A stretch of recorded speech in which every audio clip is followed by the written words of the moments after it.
Você já se viu sendo olhado pelas pessoas com incredulidade? Você já se percebeu quando, diante da sua vida, você foi confrontado pelas pessoas que desconfiadamente olhavam para você, desacreditando de você? Há um dos textos que me impressiona bastante no Evangelho, na história da caminhada do Senhor Jesus, no tempo em que, como o amor de Deus que se fez gente e habitou entre nós, descreve um momento assim, quando as pessoas olhavam Jesus com incredulidade, não acreditando que alguma coisa pudesse ser especial ou estivesse acontecendo de especial naquele momento na sua vida. E isso não aconteceu num ambiente alheio ou externo, aliás, num ambiente estranho, melhor dizendo, mas aconteceu exatamente na pequena cidade onde Jesus crescera e da onde há algum tempo saíra. Nós vamos ler um trecho do Evangelho que registra esta incredulidade de um povo diante do Senhor Jesus. O Evangelho de Marcos, capítulo 6, os 6 primeiros versículos.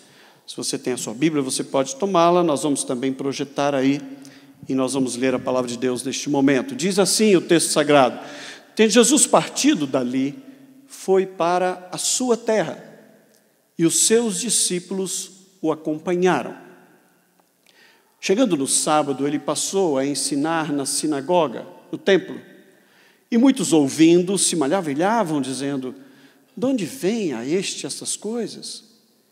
Que sabedoria é essa que lhe foi dada? E como se fazem tais maravilhas por suas mãos? Não é este aquele carpinteiro, filho de Maria, irmão de Tiago, José, Judas e Simão? E não vivem aqui entre nós as suas irmãs? E começaram a se escandalizar dele.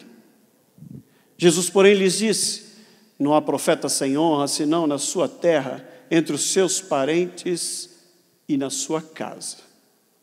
Não pôde fazer ali, preste muita atenção nisso, não pôde fazer ali nenhum milagre, senão curar uns poucos enfermos, impondo-lhes as mãos.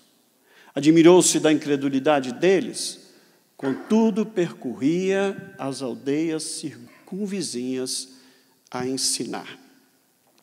Eu diria que esse texto traduz e escreve um pouco, ou descreve um pouco, de algo que poderia ser uma das maiores tragédias, não somente naquele tempo de Jesus, mas também nos nossos dias. A incredulidade. A incredulidade vai expressando, eu diria, uma face mais sombria de nós como seres humanos. Uma descrição mais dramática do que significa sermos seres humanos, no convívio uns com os outros, e sendo açoitados com este tipo de perspectiva da incredulidade. Eu diria que em qualquer nível que ela se manifeste, ela será sempre nefasta. As consequências serão sempre terríveis, avassaladoras, destrutivas nos relacionamentos, na descoberta de si mesmo, do outro, e na descoberta, particularmente, da nossa relação com Deus. Se não vejamos, quando a incredulidade nos atinge como indivíduos, nós passamos a ser pessoas tomadas por uma baixa estima. Quando as pessoas olham por nós, não acreditando em nós, não acreditando no nosso potencial, naquilo que nós podemos fazer, nós somos tomados de uma baixa estima. Adoece-nos a alma. Tiram de nós a possibilidade de sonhar. Eu quero dizer para você, no nosso mundo, talvez no seu convívio, há muitos matadores de sonhos. Cuidado com os sonhos que você tem e com aqueles que se aproximam de você para matá-los dentro de você.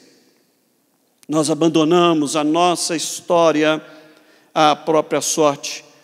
Nós vamos desenvolvendo os nossos medos, as nossas neuroses. Nós abandonamos o conhecimento de nós mesmos e desenvolvemos um sentimento de autodesprezo, de rejeição. Vivemos num deserto existencial, onde ninguém nos ama, ninguém nos compreende, ninguém se interessa por nós, ninguém se aproxima de nós, senão por interesse. Aliás, um recado. Isso pode fazer parte do seu cotidiano. Não espere que as pessoas te compreendam nos piores momentos da sua vida. Não espere que isso aconteça. Nos piores momentos da sua vida, essa perspectiva não estará presente. Mas, se isso atinge-nos individualmente, eu diria que também ela nos atinge a todos como sociedade. É por isso que nós vamos nos tornando descrentes a respeito do outro, nos nossos relacionamentos. Por isso optamos por relacionamentos superficiais, sem comprometimento ou sem compromisso, porque isso nos cria como que uma defesa diante dessas possibilidades da destruição do outro na nossa vida, ou de nós na vida do outro. É por isso que nós passamos a ser céticos em relação a qualquer mudança à nossa volta. É por isso que nós, como sociedade, vamos da utopia, da esperança messiânica a uma desilusão com uma velocidade muito grande. Pode significar 4 anos, como no mundo político, ou até menos. E isso é interrompido muitas vezes, como foi recentemente. A verdade é que a nossa sociedade, tida moderna, tem se tornado cada vez mais geradora de patologias que nos afastam um do outro, que nos move a não acreditar no nosso próprio mundo, nos nossos relacionamentos, na nossa própria vida. Eu creio que nós vivemos uma sociedade que é capaz de falar dos outros, das coisas ao seu redor, do mundo em que está, sem falar de si mesmo, sem voltar-se para si mesmo, onde as pessoas vivem a ilusão do sucesso, na realização do ter, e buscam no ter o seu próprio gozo e a sua própria realização. E quanto mais tem, mais se tornam apenas uma máquina de consumo, talvez multiplicando o número de atividades para parecer-se ocupado, um mundo voltado para a sua autossatisfação. Mas se ela nos atinge como indivíduos, bloqueando a nossa própria percepção de nós mesmos e a possibilidade de sonharmos, se ela também nos atinge como sociedade, nos levando ao descrédito ao outro, aqueles que nos rodeiam, aqueles que de nós se aproximam, a causa mais grave da incredulidade é a nossa relação com Deus, e quando ela atinge a nossa relação com Deus. Ela foi o mais velho pecado de todo o mundo. Começou lá no Éden, quando Eva deixou-se seduzir mais pela palavra de Satanás do que pela relação com Deus, com a proximidade com Deus. Foi a incredulidade que trouxe desde o Éden a morte ao nosso mundo e às nossas vidas. Foi essa incredulidade que manteve aquele povo de Israel 40 anos no deserto, povo teimoso, incrédulo, e não bastava Deus fazer milagres após milagres no meio daquele povo, e ele continuava resistindo na sua incredulidade, mirando apenas nas circunstâncias, as mais emergenciais, naturais, verdadeiras, mas que os impulsionava não para uma leitura de quem eles eram, povo escravo, liberto de uma forma maravilhosa por Deus, que no meio deles e por eles agia, mas era capaz de se defrontar com a sua incredulidade diante dos momentos e das circunstâncias que experimentavam. Essa incredulidade, que eu diria, enche o inferno. No mesmo Evangelho de Marcos, no capítulo 16, verso 16, o Senhor nos diz: quem crer e for batizado será salvo, porém o que não crê será condenado. O que não crê será condenado. O texto nos fala, como eu descrevi antes de lê-lo, desta experiência que Jesus tem ao voltar a Nazaré, a sua cidade natal. A surpresa dos seus compatriotas ao vê-lo ali, ouvir falar dos milagres que ele fazia, do seu ensino no templo e da sabedoria que ele demonstrava em fazê-lo, algo que mexia com eles. E eles viam com um misto de perplexidade e, acima de tudo, de incredulidade. Mas será que o filho de José e Maria é capaz de alguma coisa? Ele não é aquele menino que era carpinteiro, ajudava o pai a limpar a oficina? E agora fala assim, no templo? O próprio Jesus se admirou com tamanha incredulidade daquela gente.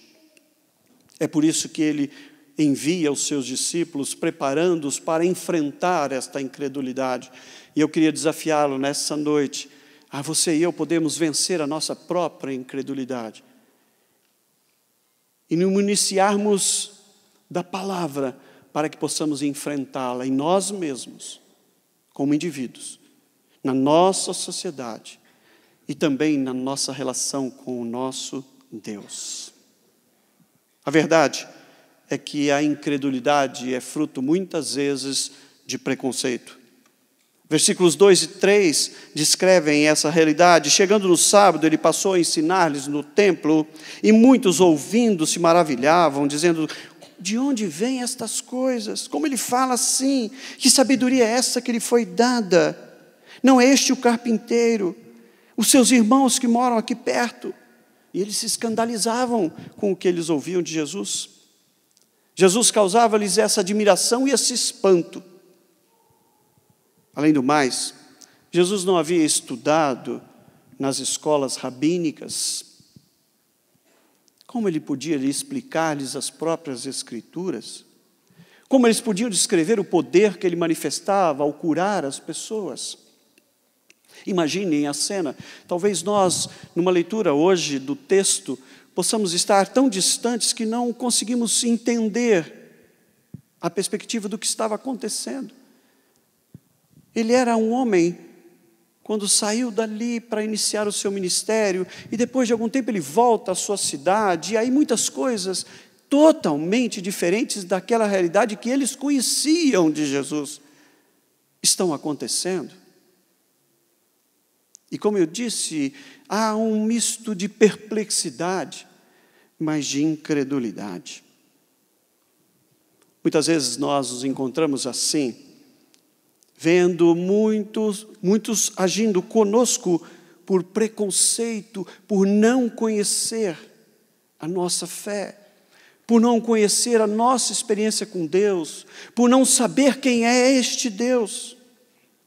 A nossa sociedade está repleta de pessoas assim, que têm preconceito com referência ao Evangelho do Senhor Jesus, ou aos evangélicos, particularmente, ou particularizando a nossa própria realidade. As pessoas têm preconceito, mas não sabem aquilo que nós cremos, por que nós cremos, como isso acontece no nosso dia a dia. E esse preconceito pode ser por várias razões. A maioria delas, eu diria, é por pura ignorância. Por pura ignorância. Muitas vezes nós somos tidos como se fôssemos pouco sábios. Essa gente que crê é pouco sábia, pouco entendimento tem. Ou a gente é visto como uns bichos esquisitos.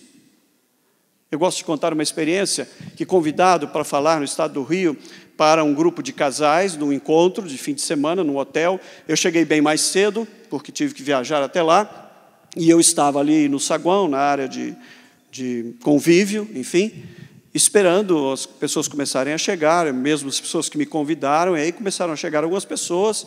Eu não estava identificado como participante do congresso ali, daquele evento, e de maneira que pudessem descrever alguém que estava inserido naquele contexto. E aí chegou-se um rapaz perto de mim, começou a conversar comigo um tempo, e nós conversamos sobre várias coisas. Eu falei de onde eu era, o time de futebol, aquelas conversas do dia a dia, da futilidade ali do primeiro encontro, do primeiro contato.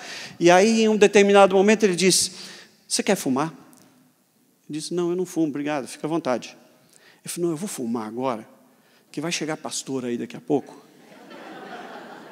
E aí, cara, aí não vai rolar. Eu disse: não, fica à vontade. Ele falou: você quer que eu vou ali fora com você? Tem a área de fumante ali, a gente vai lá.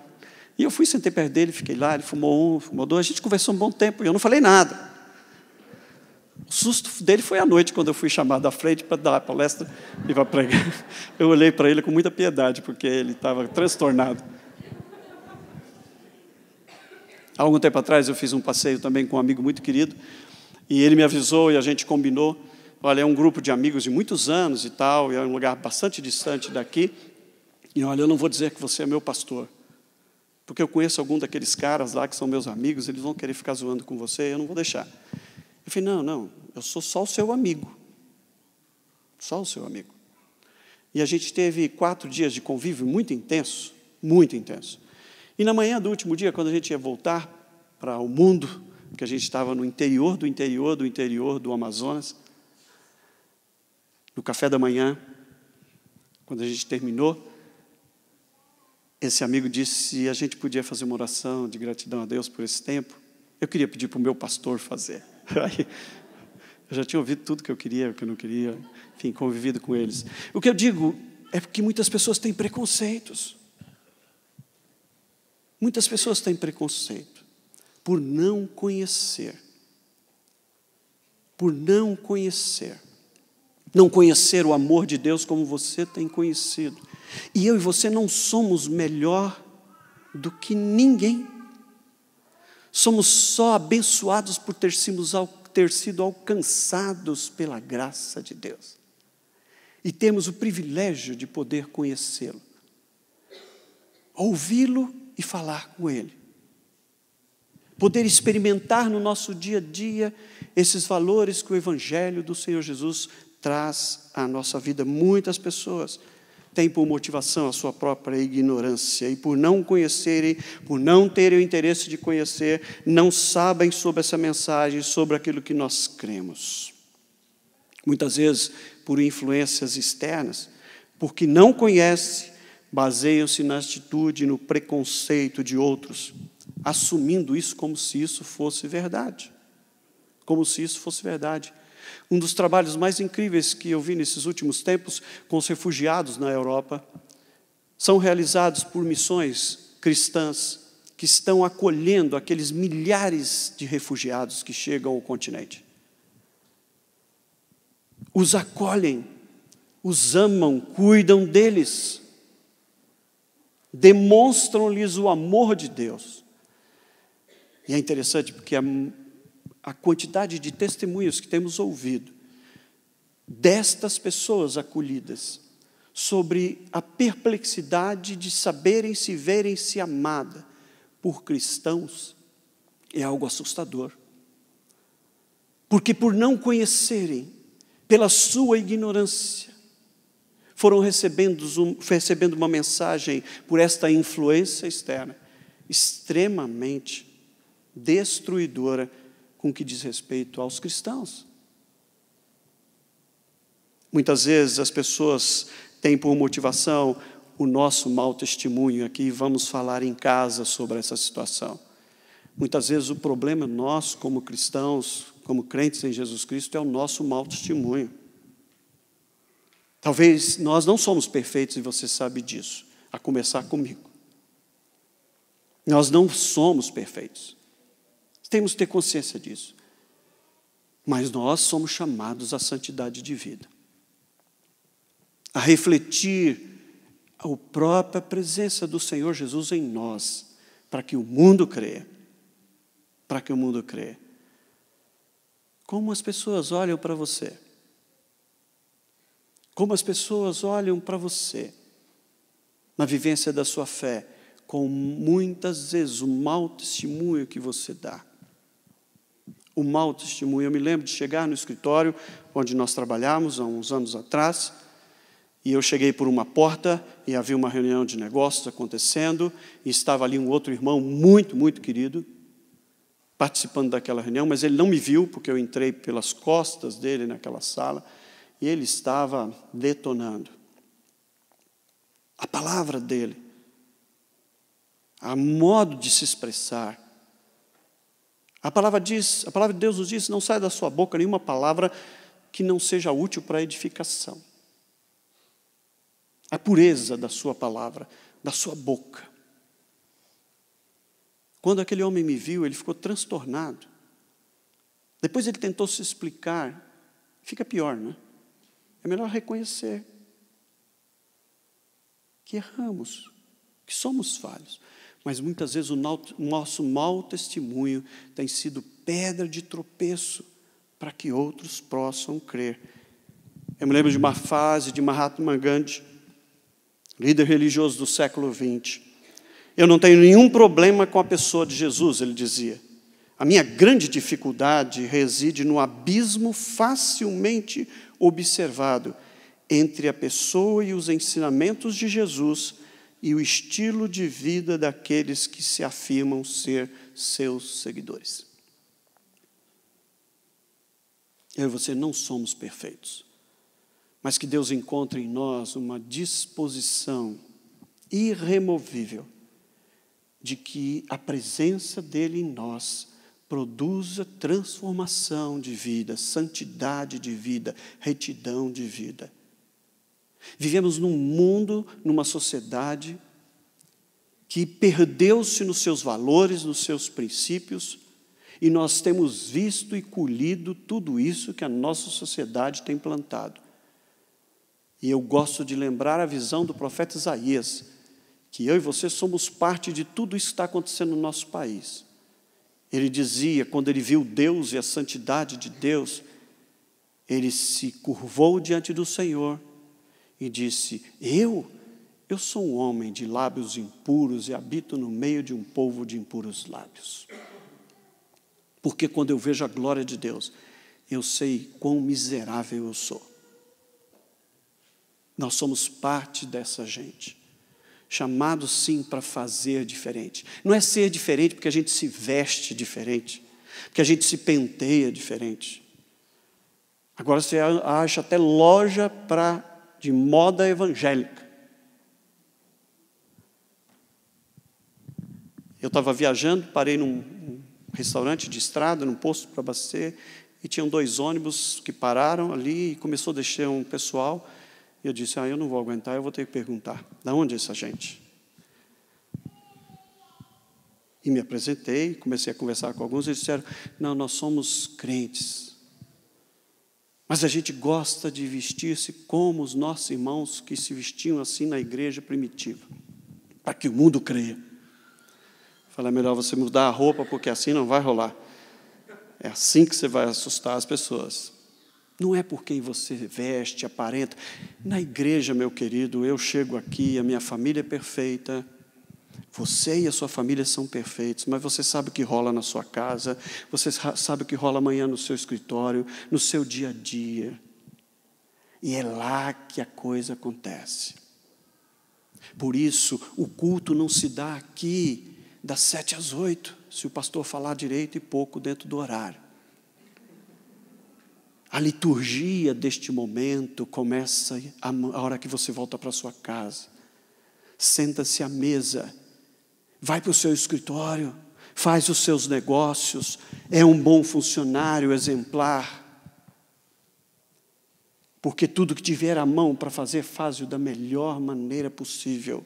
E Paulo nos exorta, como se para o Senhor Jesus, em o nome do Senhor Jesus, e dando por tudo glórias ao Senhor Jesus. O meu e o seu testemunho. A incredulidade, muitas vezes, é fruto do preconceito. Mas a incredulidade também é fruto da nossa familiaridade com o sagrado. E aqui eu queria que você prestasse bastante atenção. Jesus disse, no verso 4, não há profeta sem honra senão na sua terra, entre os seus parentes, na sua casa, é na nossa intimidade. Como crentes, num ambiente tão saudável, tão acolhedor, tão propício como este. A Bíblia diz que os irmãos de Jesus não creram nele. A Bíblia diz que a cidade dele não creu nele. A Bíblia diz que os líderes religiosos não creram nele e conspiraram contra a vida dele para o matar. O que eu quero dizer com isso é que muitas vezes a familiaridade nossa com a própria fé tem produzido a nossa incredulidade. E nada é mais perigoso para a alma do que se acostumar com o sagrado.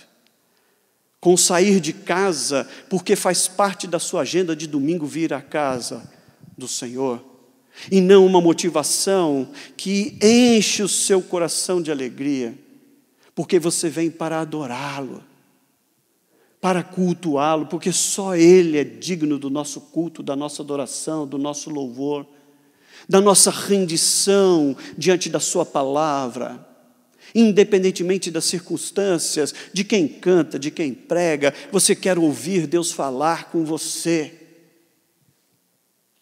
Você quer ouvir Deus falar com você. Você quer ter comunhão.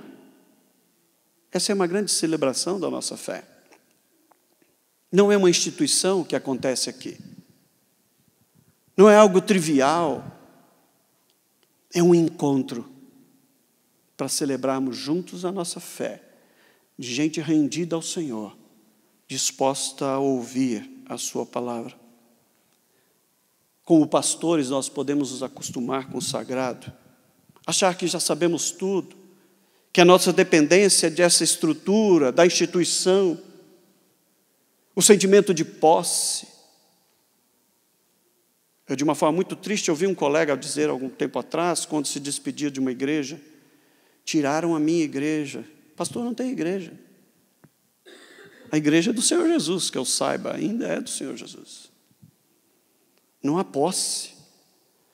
Nós encontramos muitos líderes que têm essa relação, e muitas vezes a culpa é dos fiéis, que desenvolvem esta relação. Nós apenas somos chamados à liderança. Mas, gente, somos todos iguais perante o Senhor. Servos do Senhor. Líderes podem se acostumar com o sagrado, com o seu ministério, com a insensibilidade da palavra. É gente que já se acha diplomada na fé. Tem tantos anos que já é crente que já sabe tudo. É capaz de ouvir a mensagem analisando a mensagem e não deixando-se prescrutar pela palavra, que ela entre nas suas entranhas e possa transformá-lo para a glória de Deus, que ela seja escrita na sua alma, no seu coração, para você não pecar contra o Senhor. Os crentes podem se acostumar com o sagrado numa vida religiosa apenas, que desassocia fé e prática, ou que vivem perto do Senhor sem compreender a sua grandeza. Por isso eu termino com uma terceira e última observação. A incredulidade muitas vezes pode ser consequência de um conhecimento separado, desassociado dessa fé. Jesus chega a afirmar que ele se espantou, se admirou com a incredulidade daquela gente. Aquele povo o viu fazer coisas extraordinárias. Eles fizeram 3 perguntas. Da onde vêm essas coisas? Que sabedoria é esta que lhe é dada? Como podem ser feitas maravilhas pelas suas mãos? Aquele povo tinha um coração cheio de perguntas, mas vazio de fé. Melhor do que conhecer respostas é conhecer Deus. No princípio do culto, lemos o texto de Jó. Eu te conheci apenas de ouvir, agora os meus olhos te veem. Melhor do que respostas para a sua vida é você conhecer Deus da sua vida, pela sua vida. Muitas vezes nós não teremos respostas, mas sempre, absolutamente sempre, teremos um Deus conosco, um Deus por nós, e um Deus que decidiu habitar em nós. Porque eles não puderam vê-lo, explicá-lo, eles o rejeitaram. Eu diria que a incredulidade é o mais tolo de todos os pecados. E para essa incredulidade não importa apenas ver sinais. Aliás, se ver sinais apenas levassem as pessoas à crença, eles não teriam crucificado Jesus. Não lhes faltou sinais visíveis. Por isso o mesmo perigo eu e você estamos expostos. Deus vem a nosso encontro, vem a nosso favor, e não somos capazes de viver a graça de tê-lo habitando em nós, e duvidamos.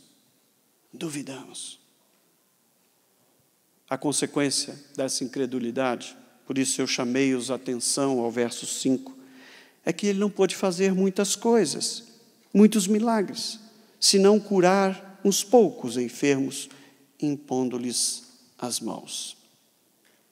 O que Jesus está dizendo no texto, o que o texto está nos traduzindo, é que essa incredulidade obstrui este milagre de Deus na minha e na sua vida.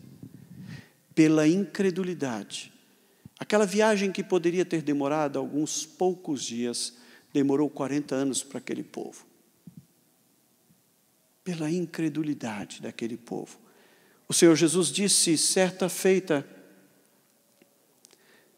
se você crer, você vai ver a glória de Deus. Como está o seu coração nessa noite? Não se deixe roubar as bênçãos que Deus tem para você pela sua incredulidade. O texto de Hebreus, capítulo 11, verso 6, diz, sem fé é impossível agradar a Deus. Eu gosto desse texto.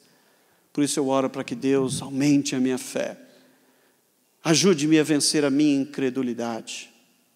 Porque quando as coisas estão tudo bem, é fácil crer. Quando as coisas se tornam difíceis, nós somos impulsionados aos medos, às nossas dúvidas. Expõe toda a nossa fraqueza, a nossa fragilidade. E aí sim, somos desafiados a uma entrega. A uma entrega absoluta. Eu quero dizer a você, meu querido, que Jesus deseja curar a nossa incredulidade toda neste tempo. Talvez você seja um incrédulo para com as coisas de Deus por puro preconceito. Esse povo aí, eu não entendo muito o que eles creem. Provai e vede, diz a Escritura, que o Senhor é bom. Prove de Deus na sua vida. Talvez você possa estar sendo incrédulo porque embora familiarizado com esta coisa do sagrado, não vive essa perspectiva da fé no seu dia a dia, de um Deus que pode todas as coisas e para o qual não há impossíveis. Eu amo ser confrontado com a minha lógica, com a minha razão, posto diante da minha limitação. Porque aí eu vou conhecer mais Deus. E quem é Deus da minha vida. E quem é Deus por mim. Prove isso na sua vida. Deixe Deus ser Deus da sua vida. Deixe Ele ser Deus por você. Talvez a sua dificuldade seja não conseguir fazer esta ponte entre o conceito e a vivência de uma vida real de fé no Senhor Jesus. E aí, voltando ao mesmo livro de Hebreus, ele nos adverte.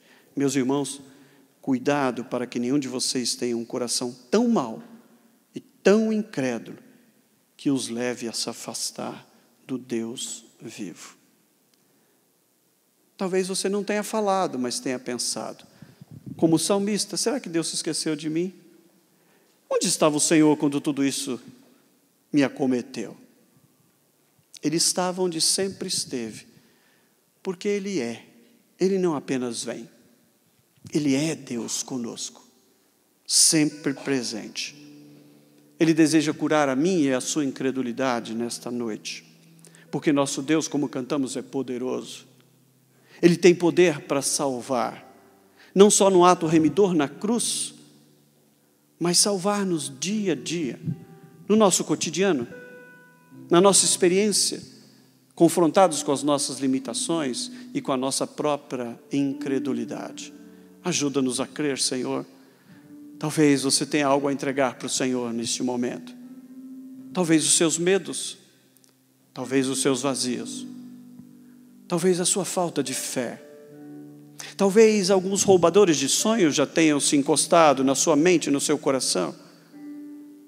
E diante das perspectivas da sociedade, do mundo em que nós vivemos, e particularmente do momento em que nós vivemos, você esteja sendo confrontado com a sua própria fé.